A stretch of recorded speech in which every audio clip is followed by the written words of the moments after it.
Obviously, today's Wednesday. This is really officially our start of Denver week. We've gotten a preview over the last few days with the players into Denver, but today we kind of kept a normal week schedule, jumping straight in. Our focus today is really early down situations. We'll preview a little bit of third down. That moves into tomorrow's progression, third down, and dipping in the red area a little bit as we get going right there. I'd say obviously starting with this team, it starts with the head coach, Vic Fangio. He's obviously been one of the top defensive minds for decades in this league. He's had a lot of success. I think his team plays with his identity. That's an aggressive downhill mindset. They play very tough. They play very disciplined.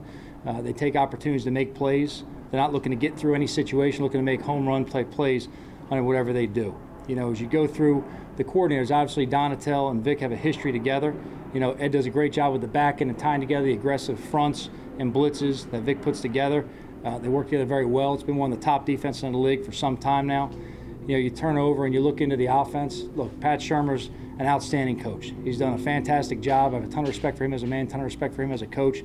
I have a lot of respect for what he did for this organization as well as some other places I've competed against him at.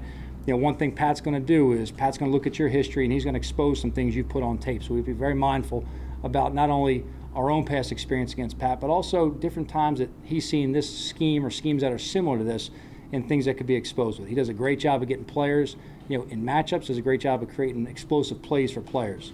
It starts with a run game with Pat, does a great job of getting this thing downhill, setting up the play action pass game. I think right now Bridgewater's doing a great job of operating within his offense, of making good decisions, facilitating the offense, getting the ball moving consistently going on down, tying in that running back combination they have right there with two talented running backs, and obviously they have one of the top, if not the top receiving core in the entire league. You tie in a bunch of very talented tight ends, and right there they got a skill group. It's very tough to match up against for any team in the league. It'll be a great challenge for us this week. As you get into Tom with the special teams, one thing I know about Tom is very, very aggressive. I have history personally going against him, so does T-Mac and Tom Quinn. When you play against Tom, you got to play against some smoke and mirrors. You got to be very sound in your assignments. You have to communicate across the board. And this is about movement to confuse your blockers on your punt team and your kickoff return. It's about formations to see if they can get you out of whack and make you adjust. He's always setting up the next play, so he'll show you something on one play, and he's looking for the fake coming the next time if you don't adjust accordingly. So in terms of us playing on the same page in all three phases, that's been critical to our success this week. We have to have a good week of practice. It's a very good opponent coming in. This is not a team that dips their toe in the water. It's a fast start team that's going to come out swinging. We got to make sure we have a good week of practice from Wednesday, Thursday, and Friday, and carry it over into the game on Sunday. That all being said, I'll open up to any questions you may have. Joe, obviously there's nothing new because you haven't practiced yet with Saquon, but can you be specific on some of the things that you're looking for, you want to see today and tomorrow? Yeah, a large degree of what I want to see is kind of how he responds to some contact. We're going to be in Pat say, bumping some guys around a little bit, some different drills we're going to do. And then I want to see how he puts together 3 straight days of work as well. There's a big part in just watching how players' bodies respond. He's no different than a lot of other guys we have right now coming off of injury that we're going to have to see over these next 3 days in terms of what they can handle by load and how we think their body's going to respond going into Sunday. We got to make the best decision for everybody's health going in the game. Saquon's no different than that. So we're taking that lens of, player safety as we go ahead and look at all these guys for the opener. Joe, what have you seen from him in regards to his explosion and his ability to cut? No, I've seen a lot of improvement. I think when you come off an injury like this, was obviously a significant injury, there's a confidence level that a lot of people go through. I was obviously never an explosive athlete myself, but I've had similar injuries that I can tell you that you've got to get over that wall of confidence. I've seen Saquon push through that with how he works, and I think the confidence comes from what you demonstrate through your rehab and then build into the team as you get to going with them. I've seen him improve his movement skills. I've seen his football conditioning really improve. Obviously, as he got into just playing football with us towards the tail end of training camp and through these last couple weeks, that's probably been a daily increase and improvement for him. And a lot of that's just natural. You're out of football for that length of time, Jordan. You got to get back into the movements, the execution of plays. There's a lot of things go into that. But I have seen him progress on a daily basis. So I'm very pleased. How close to last year do you see that being, in regards to that end? Because you talk about needing to see him in contact and stuff. Does that mean in your mind he's there on, the speed, explosion, ability to cut areas? Some of that's what we got to see this week too. We got to put him through a couple different things with that and just see how he responds to different movements. But he's progressed nicely. He's gotten better for us. We want to make sure we make the best decision for him long term. I can't stress that enough. As we look at Saquon, he's a young player.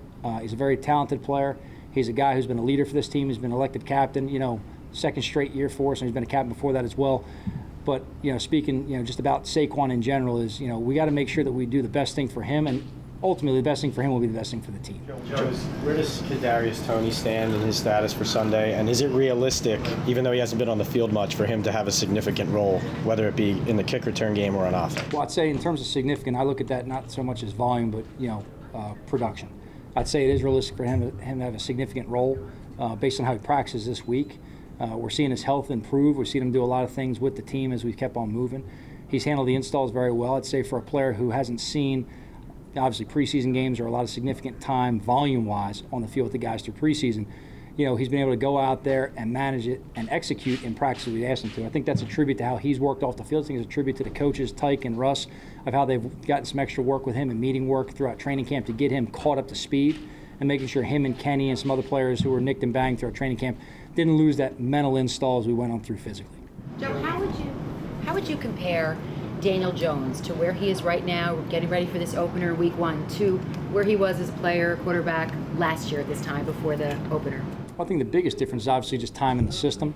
He's obviously a year further in the league. We didn't have preseason games last year. We didn't have any kind of a spring last year. Training camp itself was just tremendously different and limited on time. So I think obviously the time he's had to prepare and be with his teammates, has helped him.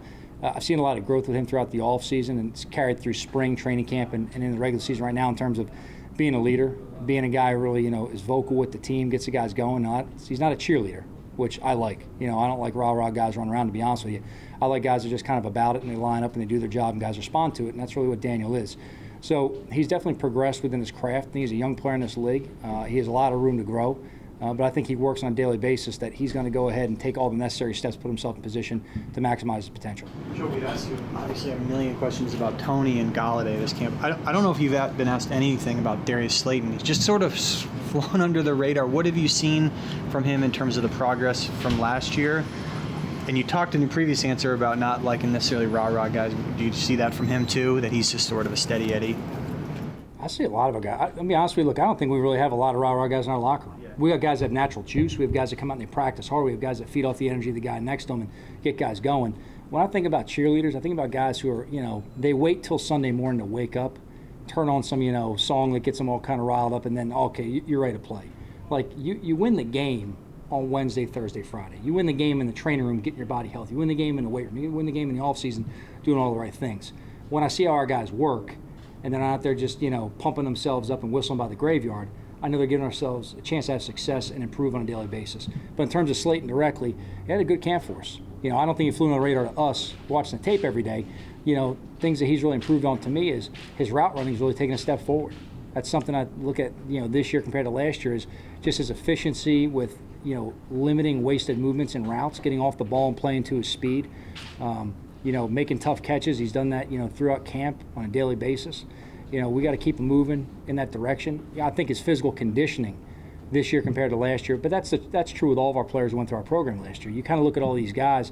You guys ask me all the time about conditioning different things. Well, some of the things we look at is when you look at the players who have gone through our program, from last year to this year, the difference in where their bodies are, the difference in what they've been able to stay on the field and endure, and the limited time they've missed, or have had to be, treatment or anything like that, that these guys have stayed healthy. And Darius was a guy early last year, dealt with a couple things early in camp. He pushed through it, he fought through it, he worked really hard. And he's a guy that, we turn around every day and there he is, 86 just out there. He ain't got to say nothing. He's out there, he's catching the ball, he's getting open, he's doing what he's supposed to do. Joe, is there anybody who's not going to practice today because of an injury? Let me think real quick. I think we should be just about pretty clear with most guys. We have a couple guys who are going to check an individual today. I got to do one more flyby with Ronnie. We kind of a mid-morning meeting every day. Let me get back to you on that right there. We're expecting most guys to be out here at least doing individual and doing some things progressing. And we're going to check a lot of these guys in Indy and then see where they can go later in practice as well. Does that include Evan? Evan would be the one guy right now, you're right, that would not be out here to practice today. So he's going to do some things separate with the trainers on another field, and then we'll take a look and see how he's going to look tomorrow. Sort of, what are the points of emphasis for Andrew when he's going against a guy like Von Miller, who obviously has accomplished as any pass rusher? I think the point of emphasis for anyone going against Von Miller, Chubb, or any other very talented rushers is just do your job, play your technique, and trust what you've been taught to do. That's it. They don't have to do anything outside what they're taught to do. They don't have to do anything superhuman. Look, these are very, very talented players. These are two of the best edge rushers in the game. Look, to miss a guy like Von Miller for the season last year, look, that's a shame to everyone who's involved in football. You want the best players to be out there playing. You want every player to be out there healthy playing. And as a competitor, you don't want to go out there with anybody not being healthy, not being able to play. You want to put your best out there on the field against someone else's best and see how you stack up. That's really what competition's about. You know, seeing this guy back in the game, that's good for football. Now, he's a tough competitor, and it's a great challenge. But to see him come off the edge, you know, whether he's trying to dip and get the edge on you with that great get off and speed, or it's that spin move coming back inside because you overplay the outside because you're worried about him beating the outside and you give up the inside, like, this guy's a different level of player. You know, I said in the show earlier a few minutes ago, but when we talk to our scouts going into, you know, the draft and they ask, what are you guys looking for in certain roles? You almost want to say, like, you know, the Von Millers of the world, don't bother looking for that guy because that guy doesn't exist many places. Like, if he shows up, we'll find him. Don't worry about it. So this guy's he's a rare player. You know, he's kind of a unicorn of an edge rusher.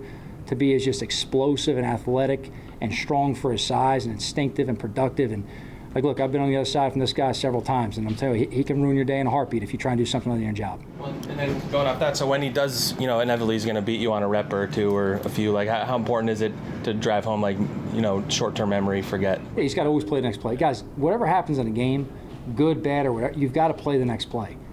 The play before doesn't affect anything you have going forward. You know, look, in terms of momentum, I've said it all before, I'm not a huge believer in momentum because I think every play has a history and a life of its own.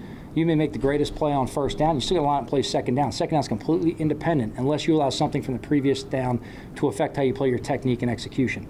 So in terms of, you know, Von Miller, like, guys, he's a player. He makes plays in every game. You know, look, they're a talented team. They have a very good defense. They have an explosive offense. They got a special teams capable of making big plays at any point in time. They're going to play a lot of smoke and mirrors, you know, force us to do a lot of things. We've got to play each play with awareness and execution. And whether we make a play or they make a play, we got to play the next play. You know, defensively, you got to make the offense snap it again. Offense, we're looking to go ahead and sustain drives and stay on the field and give ourselves the best opportunity to go ahead and be successful. Two more. Joe, I know it's a close-knit group, the coaches, assistant coaches, and things like that. Did you have a relationship with Pat before you got here? And did you reach out to him when you replaced him? So I'd say in terms of relationship with Pat, you know, I knew Pat through the business. I got to meet him at the Combine a few years back. We actually had some familiar family friends, you know, from his time in Philadelphia, and obviously my time growing up there. Some people that kind of came in common. I think Pat's a fine man. We've shared a beer together. We've gone to Mass together. We've gotten ashes on Ash Wednesday together. You know, this is a guy that, you know, I've always taken time to sit down and talk. I think he's one of the great offensive minds in all of football. I think he does a fantastic job. I can't speak highly enough of him as a person. You know, I think he's a fantastic person. He's a great man. You know, I think a lot of players in this building obviously have ties with him. I think that's important. This guy came to work every day and did his best to put these guys in position to be successful. And our guys recognize that. This guy worked hard every day for them. So it's a small league. You have relationships with a lot of guys. I have a tremendous amount of respect for all their coordinators. Pat would definitely not be an exception to that.